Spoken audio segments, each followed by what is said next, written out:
here we have White Cliffs hole number 5. It's a par 5. It's a very long hole. The fairway here is very narrow. In order to find an eagle here, you're going to have to find the fairway. If we have some tailwind, we might be overpowering and trying to get up to that second fairway. Might try a power hook or something to get over there. It's going to be very important, though, that we do find the fairway here. It's really narrow on the right side, so we want to get it down there as far as possible. Didn't really, since it's the first time I'm playing, I didn't really have a gauge for how far I needed to get it down there in order to have a decent second shot. So I didn't want to overpower. I definitely wanted to at least find the fairway. I hit it great right. I think we're going to do this one at a plus 20% adjustment. I have a still shot here on my aim point again, and then where the ball ended up. Even though I did hit it great, so that pushed it a little bit more, it was downhill, and I think we're going to do about plus 20% for that drive. From the first and second tees, it might be a little bit less because they're not quite as far downhill, but from the backs, I think we're going to do plus 20%. My second shot here, the elevation doesn't look like there's a whole lot of elevation, but because it's over water, I still wanted to add 10% adjustment to it. In tour play, in Tour 12, I tend to use the Cataclysm over the Big Dog because of the better accuracy and more backspin for the shootouts.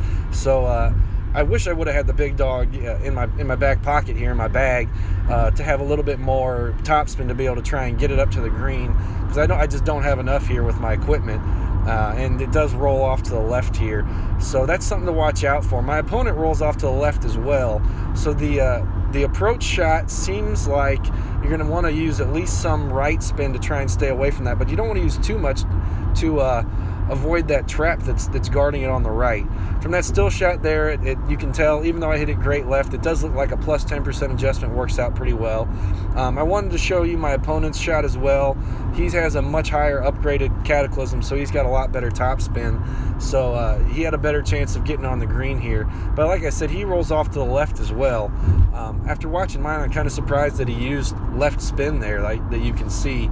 I kind of figured that after seeing mine roll off there, he would use some right spin, and I think that's how we're going to have to play it. And we are going to want to get our drive a little bit further down the fairway, or if we have some tailwind, then power it over to that second fairway in order to have the best shot of getting up to the green for an eagle. It's going to be a really tough albatross because we're going to have to use our longer wood, which has less of a ball guide and less accuracy than our sniper.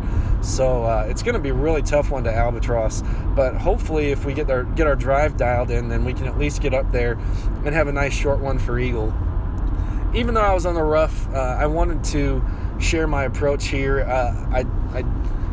You see me figuring out just how far it is. Not a whole lot we can really learn from this, but I wanted to show it anyway, just in case you end up in this situation. It's just under a mid-range adjustment. It does look like it's going uphill just a little bit, so you want to take a little bit off as well, and try and get it to roll up there into the cup. But I ended up missing it just wide to the left. So like I said, not a whole lot we can really learn from that approach shot. It's going to be a drive, and our second shot are really going to be the